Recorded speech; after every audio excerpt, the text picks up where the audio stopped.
Irmãos, a graça e a paz. É uma alegria estar com vocês aqui nesse dia. Nós vamos tratar de um assunto importante para o crescimento do reino. Nós vamos falar sobre soteriologia, que é a doutrina da salvação.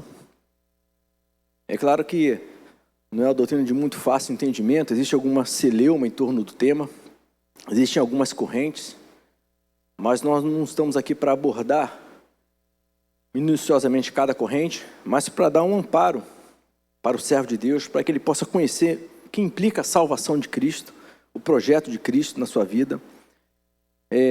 Nós não pretendemos ser o dos donos da verdade, mas todo o nosso conhecimento, toda a nossa aula vai ser baseada na palavra de Deus. Lembrando que a palavra de Deus é a nossa regra de fé, prática e conduta. Então, tudo que está fora da Bíblia, para nós, não tem nenhum valor. Então, o que tem valor para a gente é exatamente o que a palavra nos diz. Lembrando da reforma, uma das solas foi sola escritura. Então, o que está fora da palavra, ela não tem valor para nós. Tá? Antes de iniciar, vamos orar ao Senhor por esse tema. Senhor, nós oramos a Ti, suplicamos a Tua bênção, que o Senhor possa abençoar os corações dos Teus filhos que hão de ouvir essa aula. Meu Pai, que o Senhor possa esclarecer as dúvidas, que ao término de cada uma das aulas, o Teu Espírito possa ter operado nos corações, para que cada um dos Teus filhos possa ter a segurança da salvação em Cristo. Nos abençoa, esclarece a nossa mente, o nosso entendimento. Oramos assim em nome de Jesus, amém. Então, como eu falei, a Bíblia é a nossa regra de fé, prática e conduta. Todo aquele que fala que crê em Cristo, então ele tem que crer naquilo que está na palavra de Deus. O que está fora da palavra não tem nenhum valor para nós. Antes de iniciarmos, então, o que significa a salvação, a doutrina da salvação, eu queria passar para vocês um vídeo que é bem rápido. Eu pedi o pessoal da mídia passar para mim o vídeo aí.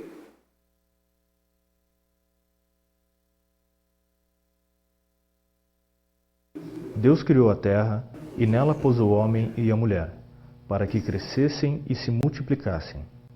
No jardim do Éden, Deus disse a Adão e Eva que poderiam comer do fruto de qualquer árvore, menos do fruto do conhecimento do bem e do mal. Mas desobedecendo ao Pai, Eva comeu do fruto e depois ofereceu a Adão, que também o comeu. Esse conhecimento abriu os olhos do homem para as coisas erradas, trazendo o pecado ao mundo.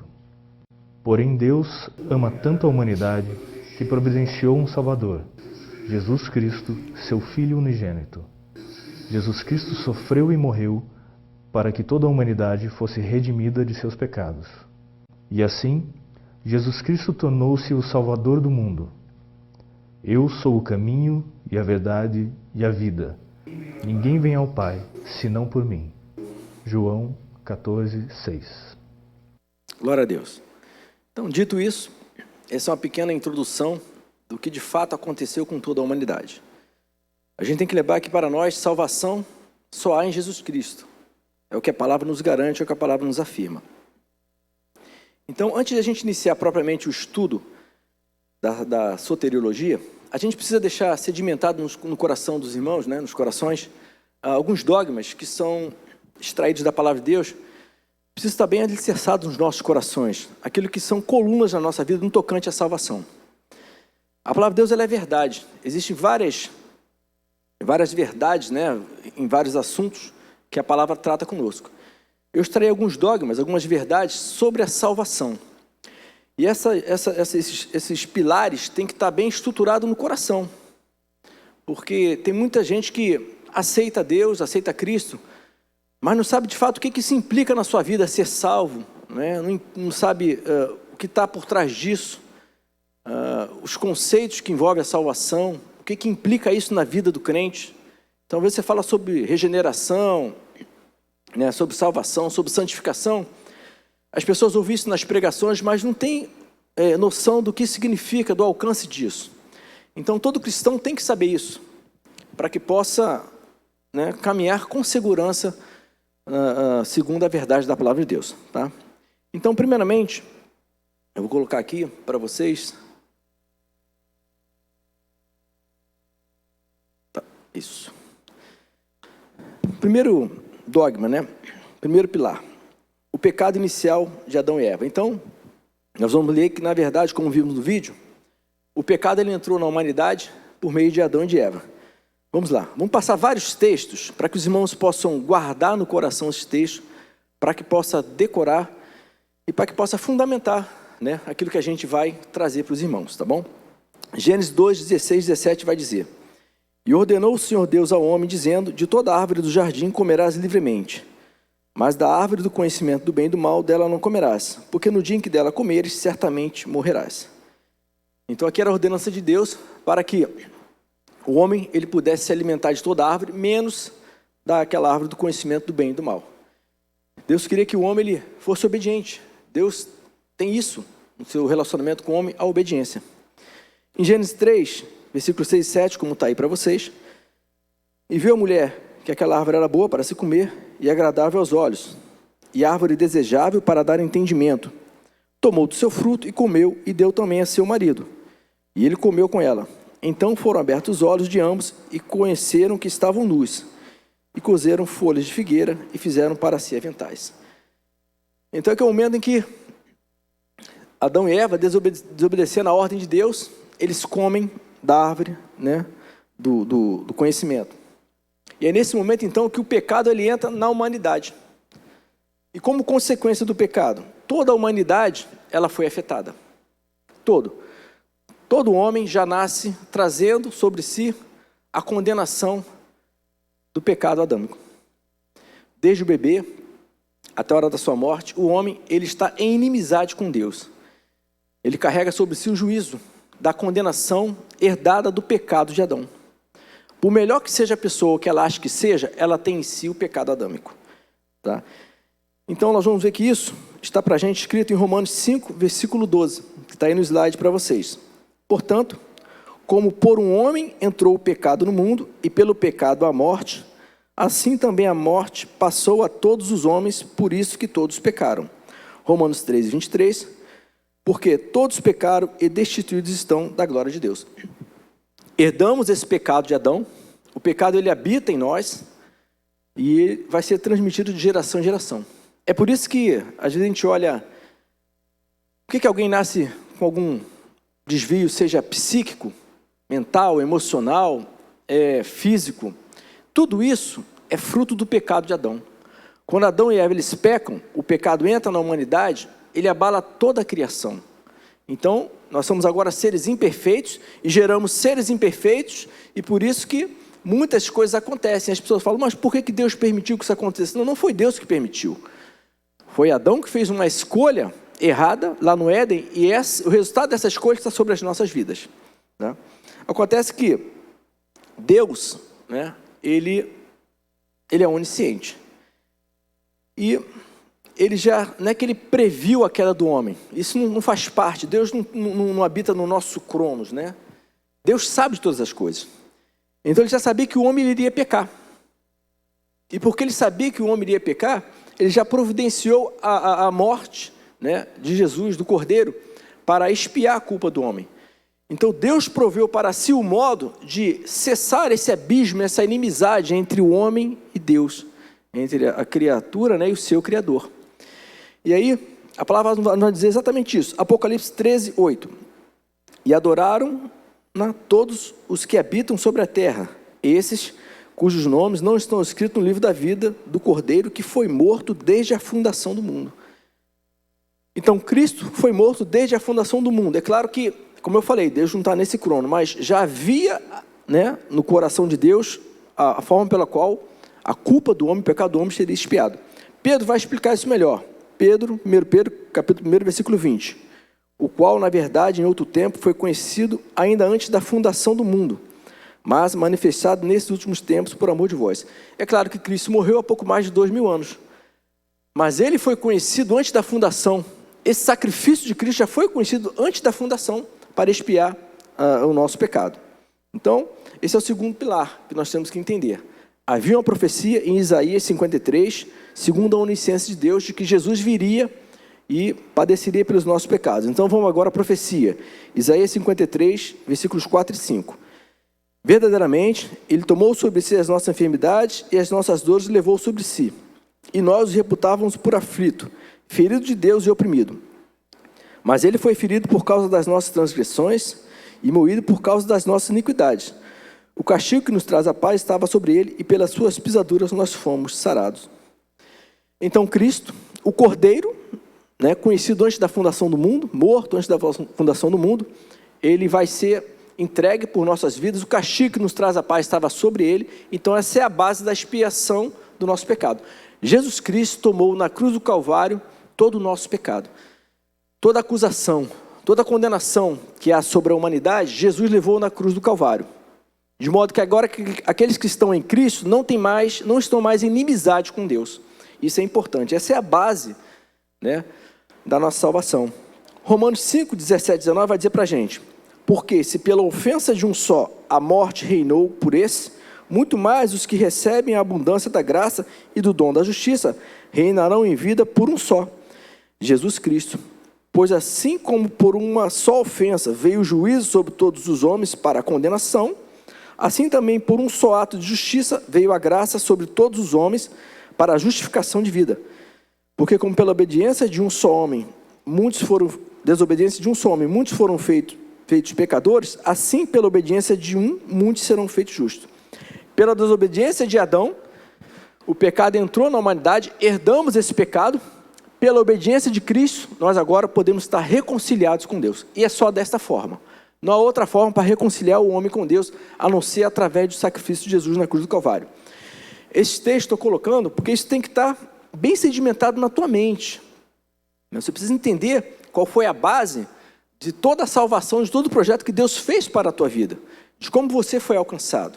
Então é importante você ter isso no teu coração. Outro pilar importante: a salvação ela é pela graça e não por obras. Então vamos à palavra de Deus para entender isso. Efésios 2, 8, 9. Porque pela graça sois salvos por meio da fé, e isso não vem de vós, é dom de Deus. Não vem das obras para que ninguém se glorie. Então a salvação não é pelas obras. Não depende do que eu faça. Você pode vir à igreja todos os dias. Você pode trabalhar para o Senhor.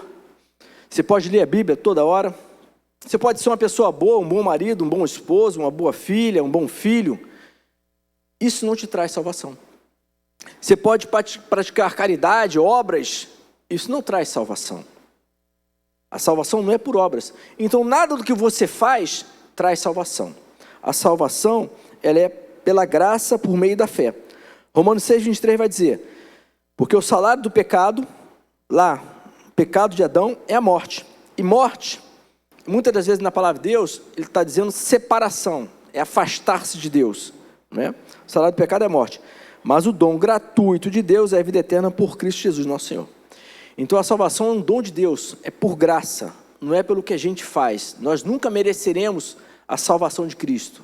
Por melhor que sejamos, ou que achamos que sejamos, nós não mereceremos a salvação de Deus. Outro pilar que é importante, que tem que estar, que já está aí, que é o versículo 4, Em nenhum outro nome há salvação. Vamos lá. Atos, capítulo 4, versículo 12. E não há salvação em nenhum outro, porque abaixo do céu não existe nenhum outro nome dado entre os homens, pelo qual importa que sejamos salvos. E eu coloquei entre parênteses para vocês. Maria, Paulo, não salvam. Maria não salva, Paulo não salva, João não salva. Você pode dar qualquer pessoa, Buda, Allan Kardec, ninguém salva. Só quem salva é Jesus Cristo. E acabou. É simples assim, é o que a palavra nos diz. Salvação somente através de Jesus Cristo. Qualquer outro nome que já tenha existido na face da terra, não salva. Não tem como. Isso tem que estar bem guardado no teu coração. Mais um pilar que é importante. Só há um único intercessor, pois ele é o único que está vivo. Vamos na palavra. Guardem bem os textos, você tem que se alimentar disso. 1 Timóteo, capítulo 2, versículos 5 e 6. Porque é um só Deus e um só mediador entre Deus e os homens, Jesus Cristo, homem, o qual se deu a si mesmo em preço de redenção por todos, para servir de testemunho a seu tempo. Então, só há um mediador entre Deus e os homens, que é Jesus Cristo, homem.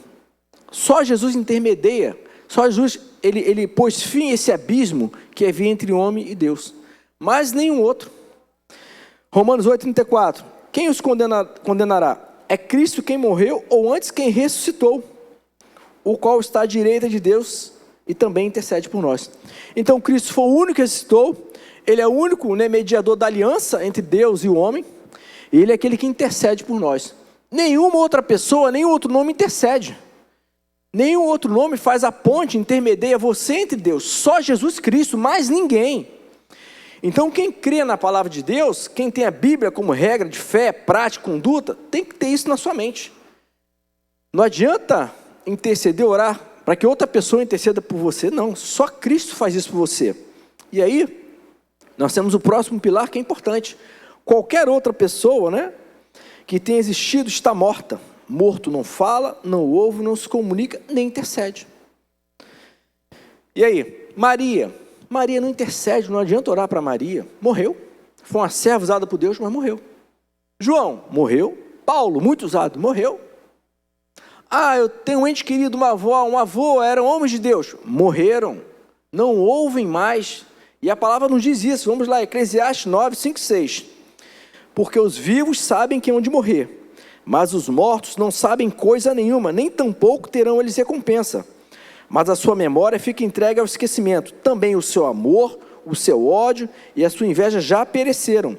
E já não tem parte alguma para sempre em coisa alguma do que se faz debaixo do sol. Morto não tem parte mais alguma naquilo que se faz debaixo do sol. Morreu, morreu. Não intercede, não ouve, não fala, acabou. Mas eu conheço algumas religiões que falam que conversam com os mortos. Isso não é de Deus. O fenômeno ele até ocorre, mas a palavra de Deus vai dizer para a gente que isso na verdade são demônios. E a base está lá em 2 Coríntios 11, 14. E não é maravilha, porque o próprio Satanás se transfigura em anjo de luz. Então muitos são enganados e levados a isso. Acham que estão conversando com entes que passaram. Estão conversando com demônios, não com aqueles. Aqueles que morreram não têm mais parte nenhuma debaixo do céu. Então tudo que se faz na terra, o morto não sabe, não tem conhecimento. Tem pessoas, então, se você um dia flertou com isso, você creu nisso, saiba que nenhum morto falou contigo. Certamente, se isso acontecer um dia na tua vida, você conversou talvez com demônios. E isso a palavra nos garante. A Bíblia nos garante. A Bíblia é a verdade. Nossa fé está baseada nisso. Ela tem resposta para tudo. Amém? Guarde isso no teu coração. Morto não fala, não intercede, por melhor que tenha sido a pessoa. Por mais usado que tenha sido a pessoa. Morreu, acabou. Outro pilar que é importante. Deus não aceita sacrifício de animais, pois Jesus, como o Cordeiro de Deus, de uma vez por todas ofereceu um sacrifício perfeito em redenção das almas dos que creem nele. Isso está onde? Hebreus 9, 11 e 12. Vamos lá. Mas vindo Cristo, o sumo sacerdote dos bens futuros, por um maior e mais perfeito tabernáculo, não feito por mãos, isso é, não desta criação, nem por sangue de bodes e bezerros, mas por seu próprio sangue entrou uma vez no santuário, havendo efetuado uma eterna redenção. Então, Cristo, de uma vez por toda, pelo seu próprio sangue, ofereceu uma única e perfeita redenção para a humanidade. Logo, sacrificar animais, isso era no judaísmo, na prática do Antigo Testamento para o povo judeu. Hoje tem religiões que sacrificam animais, isso não tem nada a ver com o cristianismo. Isso não salva, não traz salvação de jeito nenhum. Salvação foi operada uma vez por toda por Cristo. No passado, a morte dos animais era um tipo de Jesus, era sombra das coisas futuras. Jesus, quando veio, o sumo sacerdote se ofereceu de uma vez por toda um sacrifício que é perfeito e que ele continua valendo até hoje para a salvação do homem. Ele é a segurança da salvação do homem. Amém?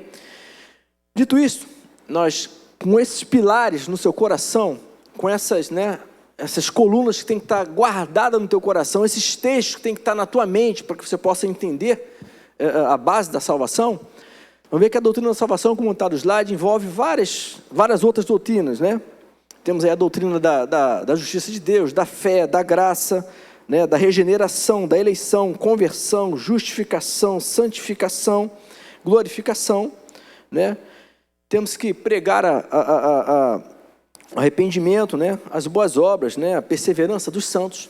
Então, é isso que a igreja, é o papel da igreja, é a pregação disso, do evangelho das boas novas, do arrependimento, de que Cristo morreu e pagou um preço para nos resgatar da maldição que havia causada pelo pecado adâmico.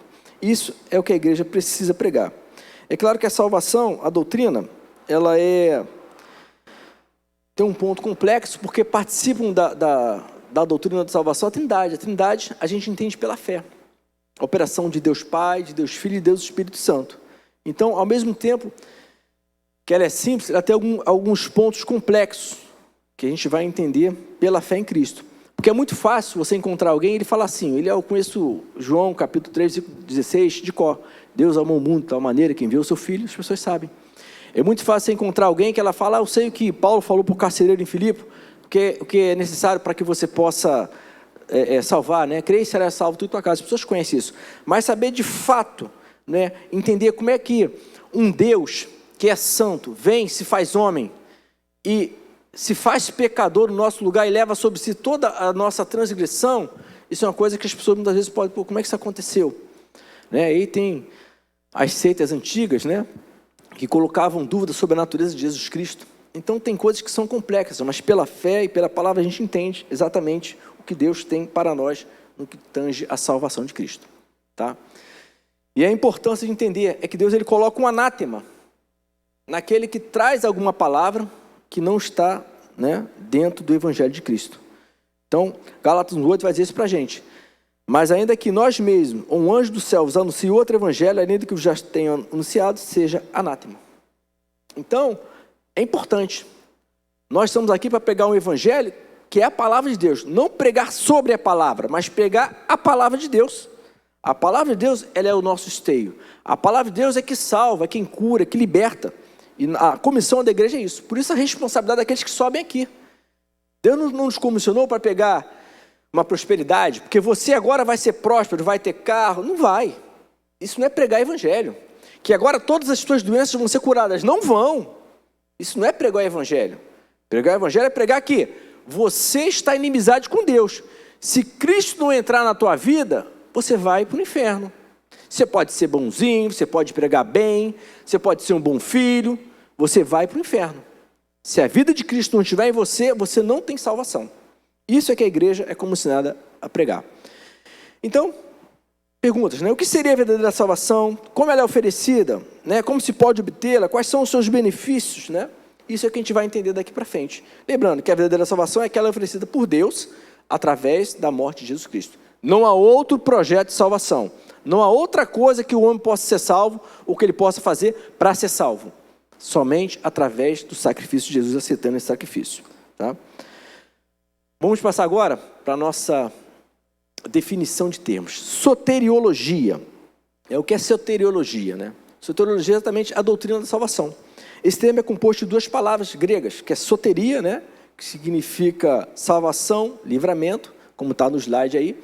E a segunda, né, que é o logos, que significa doutrina, discurso, palavra. Então, o conceito de salvação, ele acaba não sendo muito simples, de compreensão simples, porque a salvação não está necessariamente ligada, é uma palavra ligada ao cristianismo. Né? Ela tem várias aplicações. Eu coloquei alguns exemplos aí para vocês. Por exemplo, emancipação política. Você fala que fulano de tal, ele é o salvador da pátria. Né? Ela pode ter o conteúdo, por exemplo, de segurança. Está chovendo, mas aqui dentro dessa casa está salvo. Há também na Bíblia alguns conceitos de salvação nesse sentido, de estar a salvo, que não necessariamente significa a salvação em Cristo Jesus. Por isso que nós temos que diferenciar quando é e quando não é. Há outro contexto também de solução. Por exemplo, você está sem dinheiro. Aí fala, poxa, entrou um dinheiro na minha conta. Esse dinheiro foi a salvação. Então, esses termos, eles existem, mas temos que saber quando é que ele está afeto à verdadeira salvação no que tange a morte de Cristo na cruz do Calvário. Então é isso que a gente começar a entender. Né? O plano de Deus para a salvação do homem é um plano para a salvação, para a mudança do homem no plano espiritual. Essa carne, esse corpo vai padecer, não tem jeito. A promessa é de um corpo glorificado.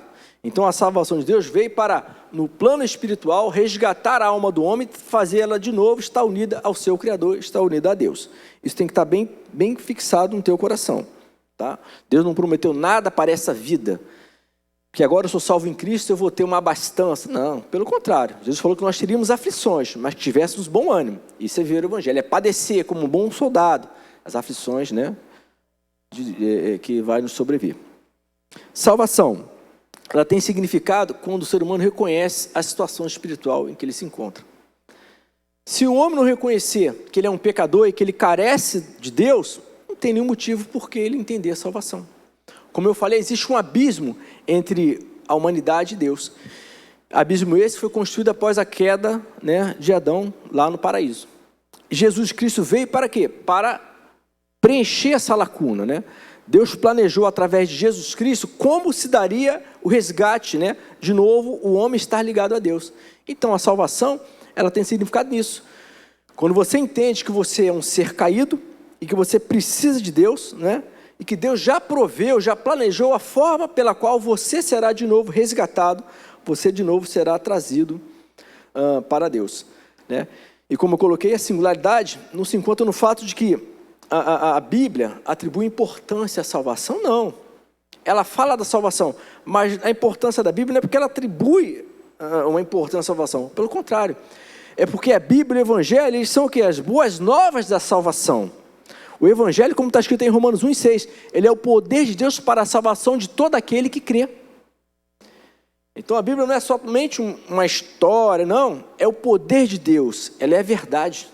É através disso que nós seremos salvos, conhecendo a verdade e o sacrifício de Jesus.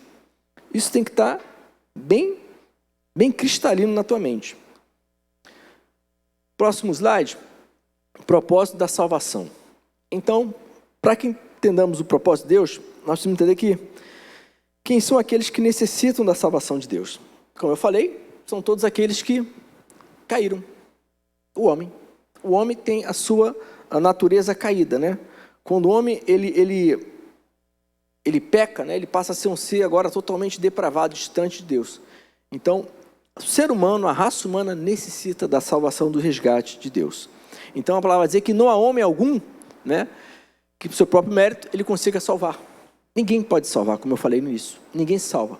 Mas isso só se dá através do sacrifício de Jesus na cruz do Calvário. Por melhor que você seja, né, por mais dedicado que você seja, você só tem salvação através de Cristo. Não é pelas obras, não vem de nós, é dom de Deus. Tá? Então, Isaías 64:6 vai dar uma noção do que é o ser humano sem Deus, do que é uma natureza caída.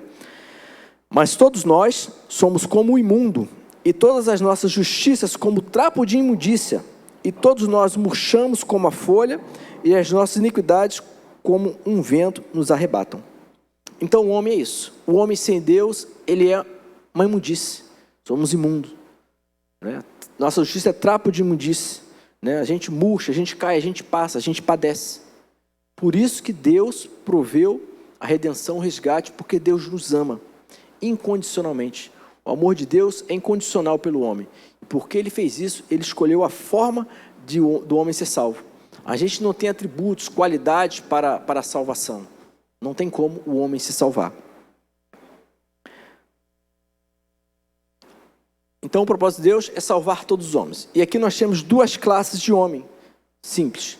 Aqueles que obedecem a Deus e aqueles que não obedecem a Deus. Ou você é obediente ou você é desobediente. E não vê que Deus, ele sempre exigiu do homem a obediência, desde lá no Éden. Porque a obediência, ela glorifica o nome de Deus. É como só você lembrar de Jó. Quando o inimigo vai falar assim, ele te glorifica porque ele tem bem, porque ele tem isso. E Deus deixa que o inimigo ele toque na vida de Jó. Quando você obedece a Deus, há alegria no coração de Deus. Há festa nos céus. Porque você foi criado para isso, para a glória do nome do Senhor. Mas a desobediência não. Ela simplesmente entristece a Deus, ela afasta o homem de Deus. Então Deus sempre quis se relacionar com o homem através da obediência. Pela obediência, a palavra de Deus, ele é glorificado. E a palavra diz para a gente em Eclesiastes 12:13, de tudo que se tem ouvido, o fim é, teme a Deus e guarde os seus mandamentos, porque isso é o dever de todo homem. Então o nosso dever como servo de Deus é temer a Deus, é obedecer a sua palavra, é seguir de acordo com a vontade de Cristo para nós. Essa é a nossa obrigação. Então nós temos que ter isso em mente, não podemos estar em desobediência, não. Isso gera a ira de Deus. A desobediência, ela vai gerar exatamente a ira de Deus, que foi o que aconteceu lá no Éden. Então vamos lá. Desobediência, botei para vocês entenderem aí. Ela é pecado. Está para a gente João 3,4, vou ler rapidinho para vocês. Qualquer que comete pecado também comete iniquidade, porque o pecado é iniquidade. Né? A desobediência provoca a separação eterna da presença de Deus, coloquei para vocês também aí, Gênesis 2,17, mas da árvore do conhecimento do bem e do mal, dela não comerás, porque no dia em que dela comeres, certamente morrerás, será afastado, separado de Deus. E o pecado é abominação tamanha, justamente por não intentar, né, dar glória ao único Deus. Então, número 27:14, tem uma passagem interessante. Porquanto no deserto de Zim, na contenda da congregação, foste rebeldes ao meu mandado de me santificar nas águas, diante dos seus olhos. Estas são as águas de Meribá, de Cádiz, no deserto de Zim. O povo no deserto de Israel teve sede, pediu água, e o Senhor fala, vai lá, falou para Moisés, vai lá e fala a rocha. Moisés, em vez de falar a rocha, ele fez um discurso para o povo e ele feriu 2 vezes a rocha.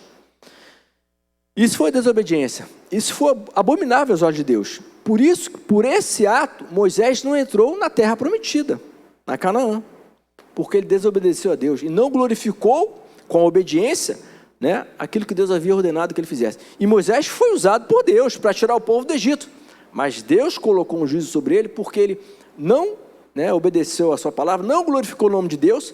Antes, em vez de falar a rocha, ele feriu a rocha. E esse foi o juízo de Deus sobre Moisés, não ter entrado na terra de Canaã. Então, a gente vai ver agora, passou, né, alguns exemplos de desobediência na palavra de Deus, bem claro. No jardim do Éden, primeiro que eu falei aí, que é exatamente quando Adão e Eva eles pecam, desobedecem a palavra de Deus. Na época de Noé, o povo viu uma carnalidade tamanha, Deus destruiu através do dilúvio, né, a humanidade da face da terra. Na história do povo de Israel, nós vamos ver por todo o tempo que o povo de Deus, ele não obedece à voz de Deus, aos que os profetas avisavam, né?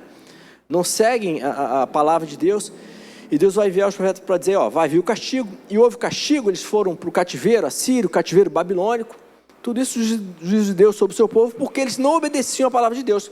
Deus requer com o homem, com o trato, como obediência, é só ser obediente, o resto vai tudo bem. Se nós obedecemos a Deus, as outras coisas de certo vão ser mais fáceis para cada um de nós, tá bom? Eu coloquei ali um slide importante, que é a condição natural do homem de ele não ter temor a Deus diante de seus olhos, né? Isso é abominável diante de Deus. Vou ler rapidamente o texto. Romanos 3,10 vai dizer, como está escrito, não há um justo, nenhum sequer, não há ninguém que entenda, não há ninguém que busque a Deus, todos se extraviaram, juntamente se fizeram inúteis. Não há quem faça o bem, não há nenhum só. A sua garganta é um sepulcro aberto, com as suas línguas tratam enganosamente, peçonhas ásperas estão debaixo dos seus lábios, cuja boca está cheia de maldição e amargura. Seus pés são ligeiros para derramar sangue, em seus caminhos há destruição e miséria, e não conhece o caminho da paz, não há temor de Deus diante dos seus olhos.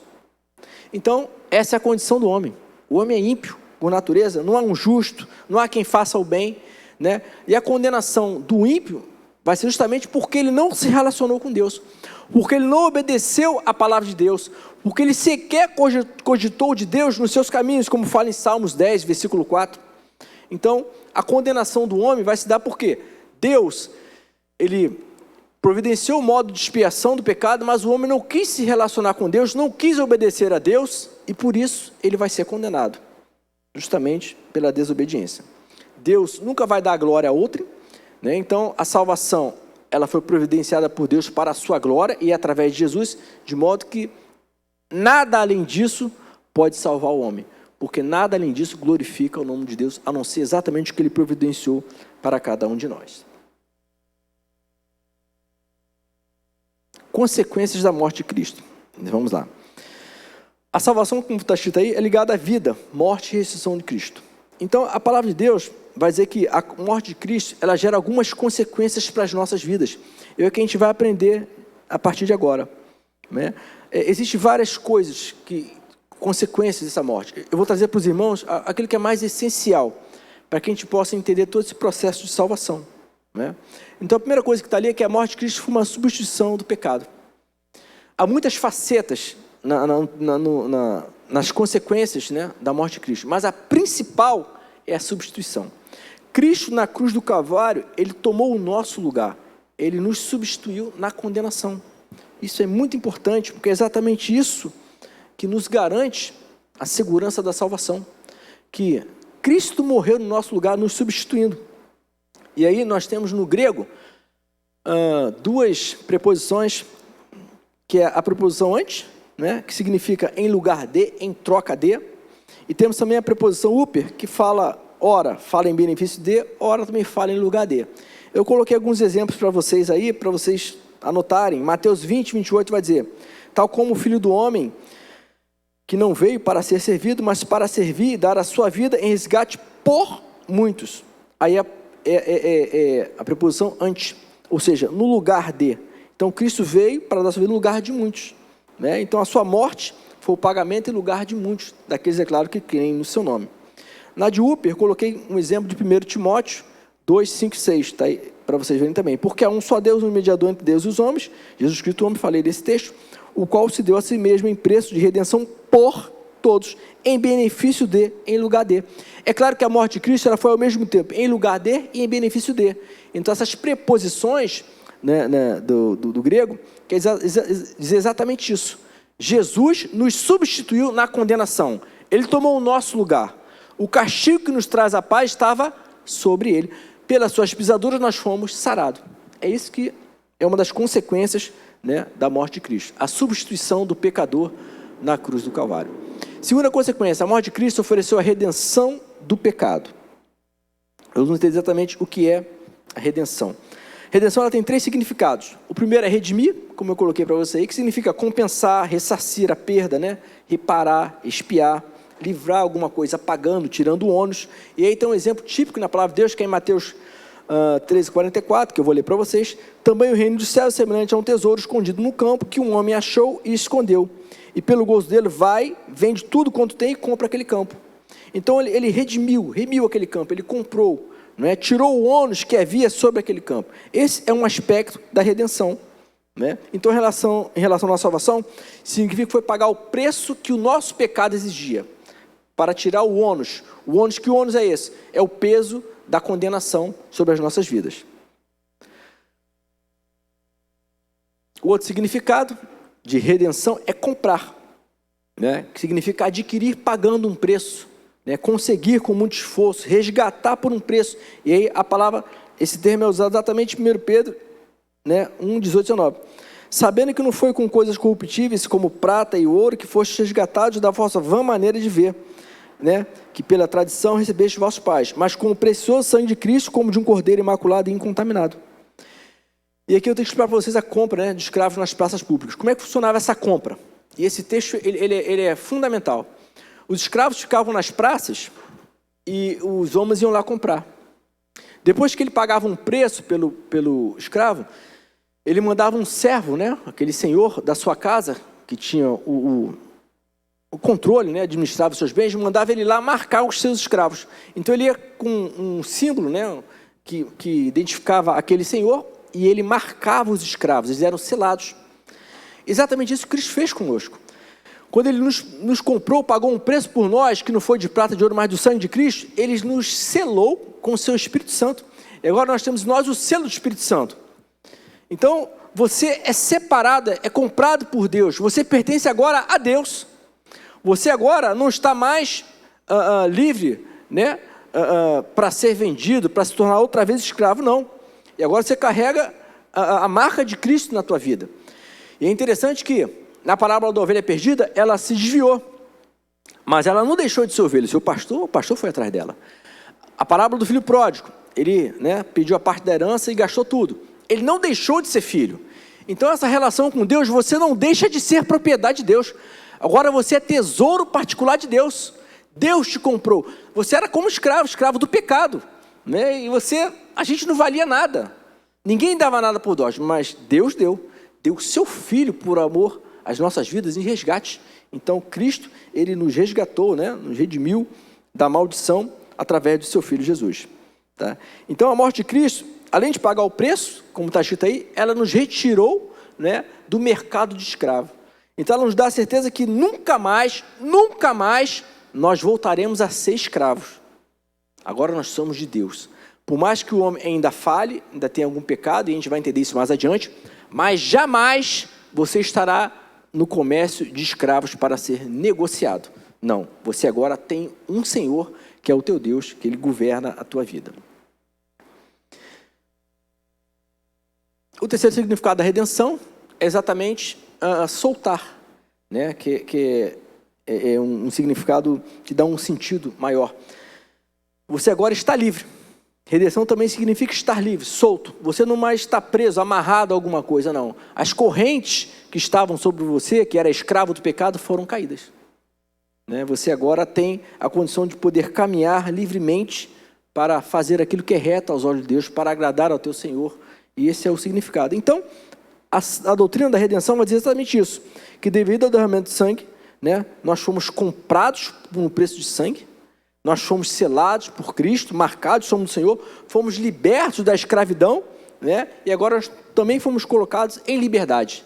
A gente agora é livre para fazer a vontade do nosso Senhor, não mais agora estando, né, sob o domínio do pecado, porque quando éramos pecadores, ou quando vivíamos no pecado, né, pecador sempre vai haver pecado no homem, mas quando o homem via no pecado, ele pecava e isso não o constrangia, né?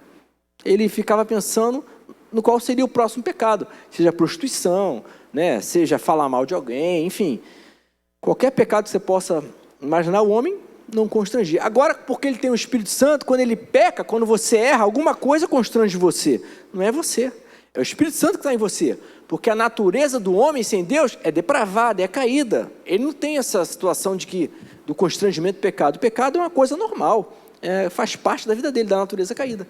Mas agora não. Agora nós somos de Cristo e esse Espírito Santo que está em nós, que nos selou, eles nos marca e nos garante. Não vou terminar em 10 minutos não, já falei para vocês, eu estou marcando aqui.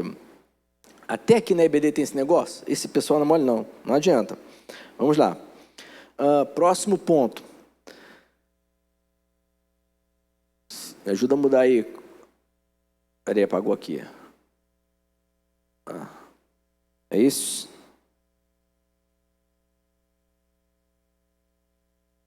Isso. A morte de Cristo efetuou reconciliação. Então, reconciliar, né, é exatamente estabelecer paz, harmonia, né, entre as pessoas, consagrar.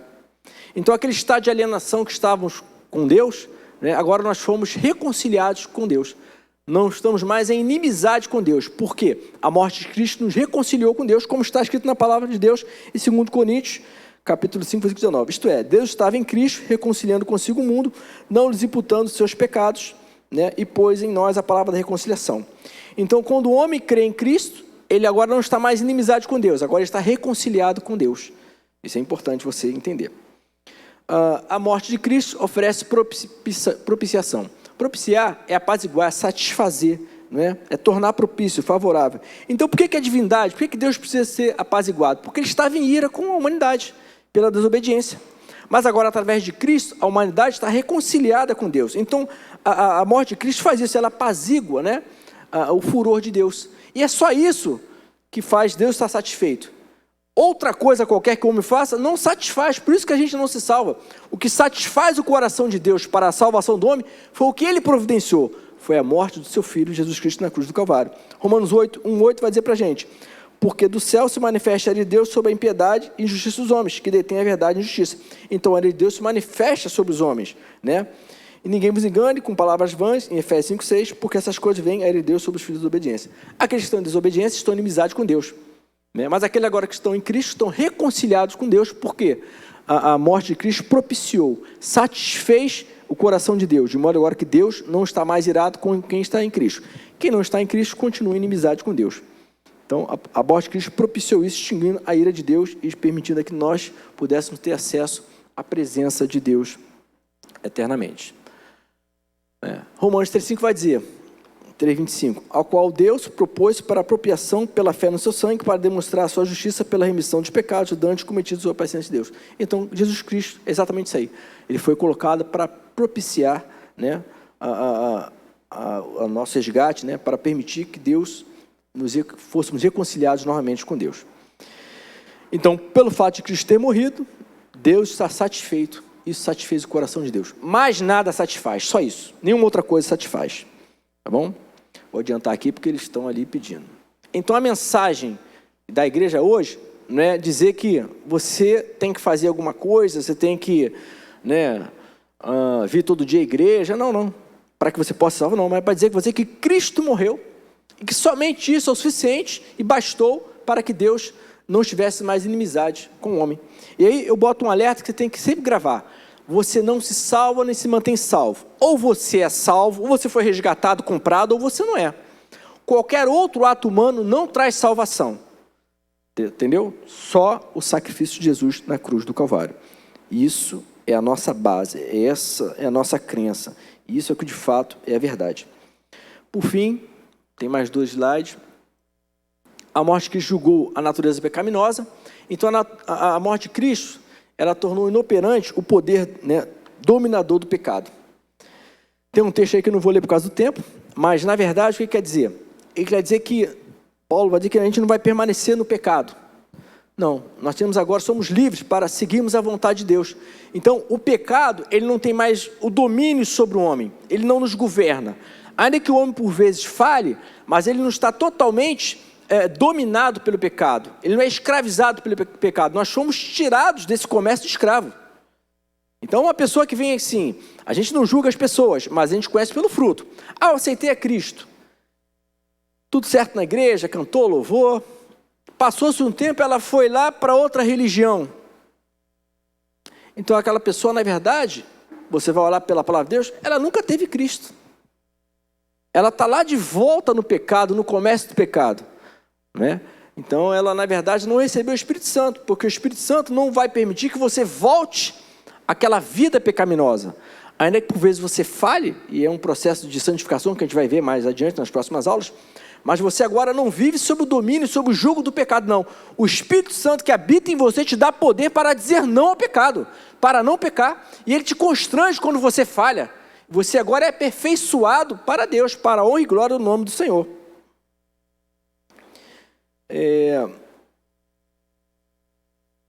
Então, embora ainda seja possível vir a ser sugestão de pecado, como eu falei, nunca mais o pecado ele vai reconquistar o domínio do homem. Nunca mais o pecado vai voltar a habitar na vida do homem, no sentido de que agora ele é dominado por esse pecado e ele é guiado por esse pecado. Não. É que nem a pessoa que ela é liberta de um demônio. Aí ela está na igreja. Aí ela vai, sai e ela volta a ficar endemoniada. Então ela nunca recebeu o Espírito Santo, porque o Espírito Santo é Deus. Não tem essa luta entre Deus e o diabo. Não. Deus governa a tua vida. O Espírito Santo, que é Deus, ele tem todo o controle, ele tem todo o poder. O diabo é criatura, assim como nós somos criaturas de Deus. Agora, filhos de Deus, através da morte de Jesus. Amém? Então, vamos passar mais um outro slide aí, já está dando nosso tempo. A morte de Cristo oferece base para a purificação do pecado do crente, né? Esse é o último tópico dessa primeira aula. O que está escrito aí? Vamos lá. 1 João 7. Mas se andarmos na luz, como ele na luz está, temos comunhão uns com os outros, e o sangue de Jesus Cristo nos purifica, seu Filho, né, nos purifica de todo o pecado. Então, todo o pecado, ele é perdoado através do quê? Através do sacrifício de Jesus Cristo. Somente através disso. Então, esse sacrifício de Cristo, ele é definitivo. De uma vez por toda e constantemente, ele oferece a purificação do pecado do homem. Né? João 1,9 vai dizer para a gente isso: se confessarmos nossos pecados, ele é fiel e justo para nos perdoar os pecados e nos purificar de toda a injustiça.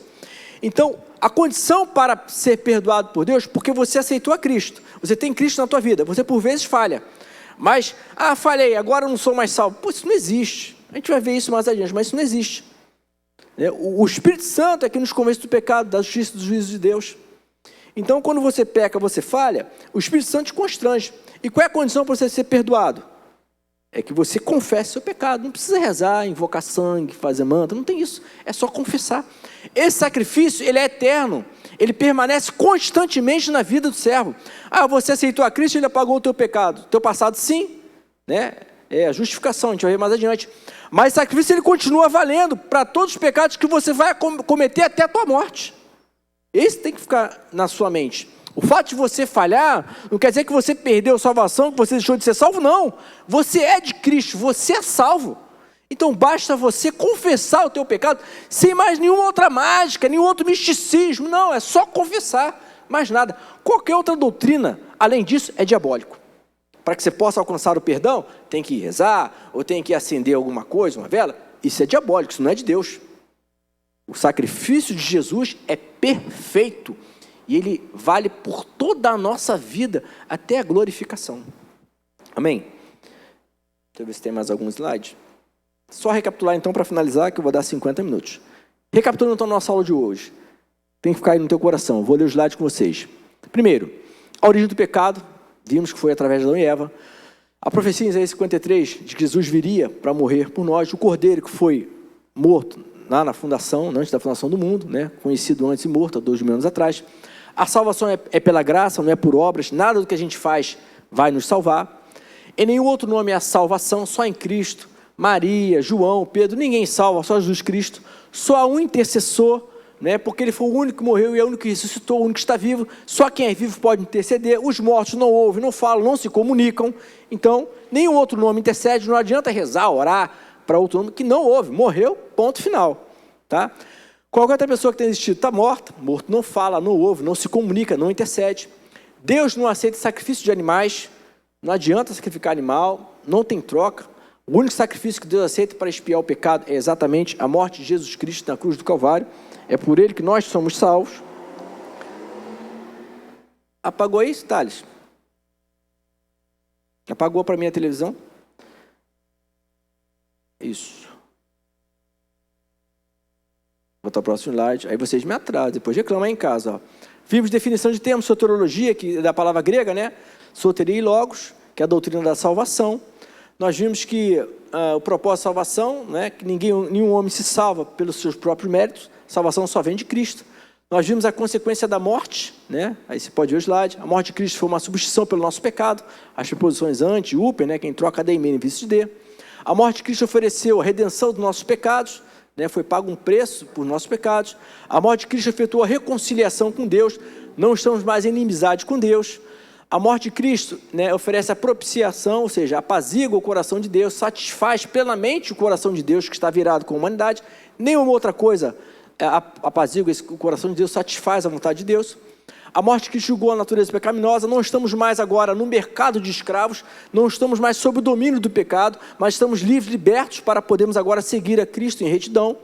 A morte de Cristo oferece a base para a purificação do pecado, que é exatamente o sangue de Cristo, é toda a base da nossa salvação, da nossa redenção. Bem, essa aqui termina a nossa primeira aula.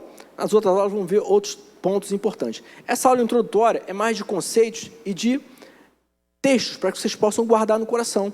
Então, com calma depois, analise cada um desses textos, né? Leia, entenda o que foi dito, para que você possa ter segurança, né, a respeito do que a salvação ela fez na tua vida, do que Cristo fez na tua vida, até que para você possa, inclusive, esclarecer aqueles que te perguntarem, quando você for evangelizar, falar de Cristo, precisa ter em mente, né, o que Cristo fez e combater toda a doutrina que de fato não está dentro da palavra de Deus. Amém? Vamos orar ao Senhor? Senhor, nós oramos a Ti, nós te agradecemos por esta aula, pedimos que esses ensinamentos iniciais possam estar sedimentados nos corações dos Teus filhos, para que eles saibam do grande projeto de salvação que o Senhor fez por nós, né, da substituição de Cristo na cruz do Calvário pelos nossos pecados. Meu Pai, cada um dos seus filhos possa se sentir seguro nessa salvação, entendendo que o Senhor nos ama, que o Senhor nos resgatou, que agora nós pertencemos ao Senhor, não há como voltar mais atrás, né? O inimigo não tem mais poder sobre a nossa vida, o pecado não tem mais poder sobre a nossa vida, porque a obra de Cristo na cruz do Calvário, ela foi perfeita e suficiente. Por isso nos abençoa, nos dê ainda uma semana de vitória na tua presença. Nós oramos assim em nome de Jesus. Amém. Graça e paz. Deus te abençoe.